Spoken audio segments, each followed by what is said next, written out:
একটা নয়, দুটো নয়, মাত্র কয়েক দিনের মধ্যে তিনটে ভারতীয় জাহাজ হামলার শিকার। এই ঘটনাগুলোর পর একটা প্রশ্ন এখন কোটি কোটি ভারতীয়দের মাথায় ঘুরছে, কেন কেন বারবার ভারতীয় জাহাজগুলোকেই ঝুঁকির মুখে পড়তে হচ্ছে? এর পিছনে রয়েছে এমন কোনো বড় খেলা যা এখনো প্রকাশ্যে আসেনি। আর সবচেয়ে অবাক করার বিষয় হলো 11ই জুন বিটুমিন ট্যাঙ্কার এমটি জালভির নিয়ে এমন একটি ব্যাখ্যা সামনে এসেছে যা পুরো ঘটনাকে নতুন দৃষ্টিতে দেখতে বাধ্য করছে। কিন্তু সেই ব্যাখ্যায় যাওয়ার আগে আমাদের বুঝতে হবে আসলে হরমুজ প্রণালীতে কি ঘটেছে। কারণ পুরো ছবিটা যতটা সহজ বলে মনে হচ্ছে, বাস্তবে বিষয়টা তার চেয়েও অনেক বেশি জটিল। ভিডিও শেষে আমরা খুঁজে বার করার চেষ্টা করব ভারতীয় জাহাজগুলো কি সত্যি টার্গেট হচ্ছে, নাকি এর পিছনে অন্য কোনো বাস্তবতা রয়েছে। নমস্কার, আমি সুনীল হেমব্রম। আজ আপনাদের ভালোবাসা, আপনাদের সাপোর্টে অনেকটা এগিয়েছি, তার জন্য অসংখ্য ধন্যবাদ। 1000 সাবস্ক্রাইবার করতে আর কিছুটা বাকি আছে। যারা নতুন আছেন আপনারা অবশ্যই চ্যানেলকে সাবস্ক্রাইব করতে ভুলবেন না, এতে আমি অনেক মোটিভেট হই। চলুন শুরু করা যাক আজকের সত্য কাহিনী, এমটি জলভির বোম ব্লাস্ট। एमटी जलवीर नाम के टैंकर पर हमला हुआ is the MT Jalbir, and there 20 and in fact 20 Indian seafarers was vessel MT Jalbir of the Oman coast has now come under attack. We are being एक जहाज जिसका नाम MT मारीवेक्स था। ওমানের কাছে ভারতীয় জাহাজে আগুন লাগানোর ঘটনা। আমেরিকার হামলায় ভারতের এমটি সেন্তেবেল্লো নামে একটি তেলের ট্যাঙ্কারও ক্ষতিগ্রস্ত হয়েছে। এমটি জালভির এর ঘটনায় এমন কি ছিল যা আন্তর্জাতিক পর্যায়ে ব্যাখ্যা দিতে বাধ্য করল? কিন্তু তার আগে দেখা যাক গত কয়েকদিন কি কি ঘটেছে। প্রথম, একটি ভারতীয় জাহাজ ম্যারিভ্যাক্স টার্গেট করা হলো।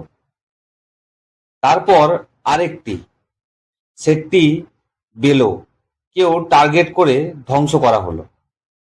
তারপর এমটি জালভির ঘটনাগুলো আলাদা দিনেও ঘটেছে, আলাদা পরিস্থিতিতে ঘটেছে, কিন্তু এখানেই রয়েছে একটি অদ্ভুত মিল।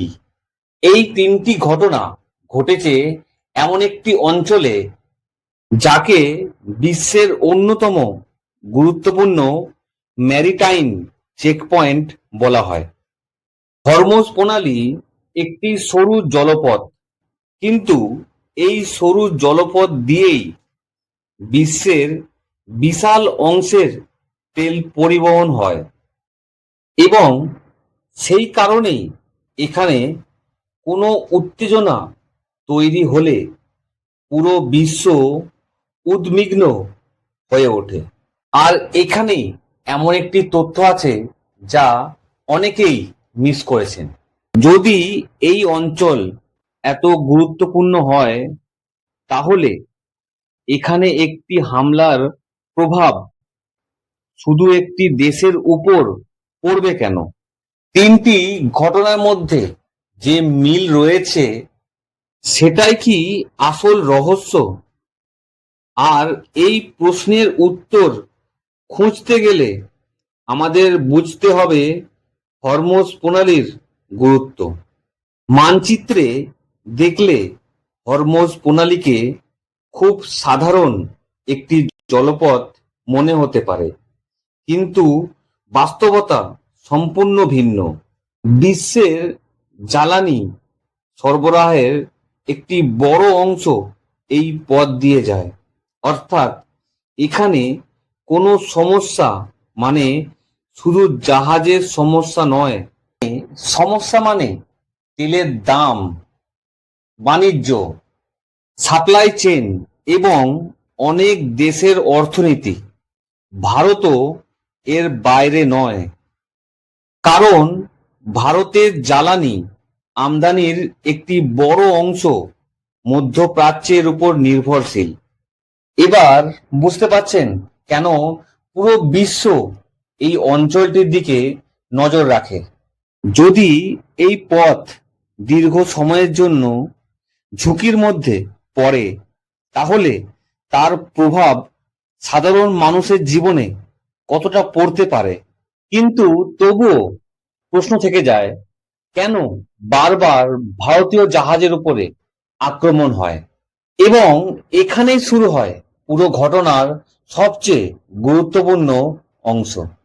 একদিকে ইরান, অন্যদিকে ওমান, মাঝখানে একটি সরু জলপথ। জাহাজটি ইরান থেকে তেল পরিবহন করছিল, ওমান উপসাগর দিয়ে ইরানের তেল পরিবহন করার চেষ্টা করছিল। মার্কিন সেন্ট্রাল কমান্ড স্পষ্ট করে বলেছে জাহাজ ইরান থেকে তেল লোড করছিল। মার্কিন সেনা ইরানের জ্বালানি তেল রপ্তানি ঠেকাতে জলপথে অবরোধ চালিয়েছে। মার্কিন কর্তৃপক্ষের দাবি, হামলার আগে প্রায় 60 বার সতর্কতা বার্তা পাঠানো হয়েছিল। হঠাৎ রেডিওতে আসে একটি বার্তা, কয়েক সেকেন্ডের মধ্যে পুরো পরিস্থিতি বদলে যায়। আতঙ্কে দৌড়াদৌড়ি, চিৎকার, আর তারপর বিস্ফোরণ। তারপর সবাই পালাতে শুরু করে।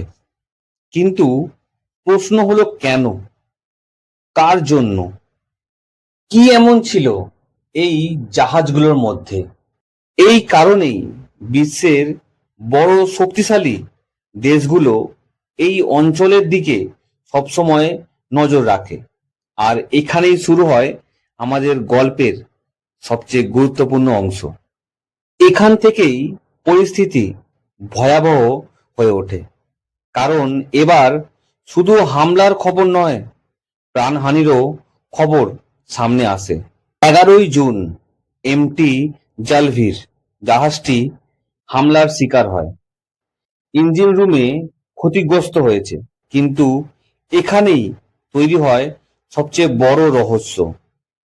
এমটি জলভিরের ঘটনা সামনে আসার পর অনেক জল্পনা শুরু হয়। কেউ বলছে এটি সরাসরি ভারতকে ঘিরে বার্তা, আবার কেউ বলছে এটি বৃহত্তর আঞ্চলিক উত্তেজনার অংশ। প্রতিটি ঘটনা দেখলেই সরাসরি সিদ্ধান্তে পৌঁছে যাওয়া যায় না।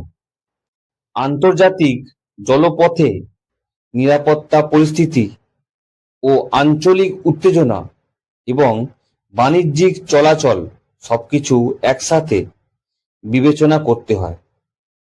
কিন্তু এখানেই শেষ নয়। তাহলে ভারতের জন্য আসল ঝুঁকি কোথায়? আগামী দিনে কি আরো বড় সংকট তৈরি হতে পারে? এবং সেই উত্তরটা আরো গুরুত্বপূর্ণ। তাহলে আমরা কি জানলাম? প্রথমত, হরমুজ প্রণালী বিশ্বের গুরুত্বপূর্ণ জলপথগুলোর একটি। দ্বিতীয়ত, এই অঞ্চলের যে কোনো উত্তেজনা বহু দেশের জাহাজকে ঝুঁকির মধ্যে ফেলতে পারে। তৃতীয়ত, শুধু শিরোনাম দেখে সিদ্ধান্ত নিলে পুরো ছবিটা বোঝা যায় না। কারণ বাস্তবতা অনেক সময় শিরোনামের চেয়েও অনেক জটিল হয়। এই ঘটনা আপনাদের কেমন লাগলো অবশ্যই কমেন্ট করে জানাবেন। আপনাদের একটা লাইক আমাকে অনেক মোটিভেট করে। দেখা হবে নতুন কোনো সত্য গল্প নিয়ে।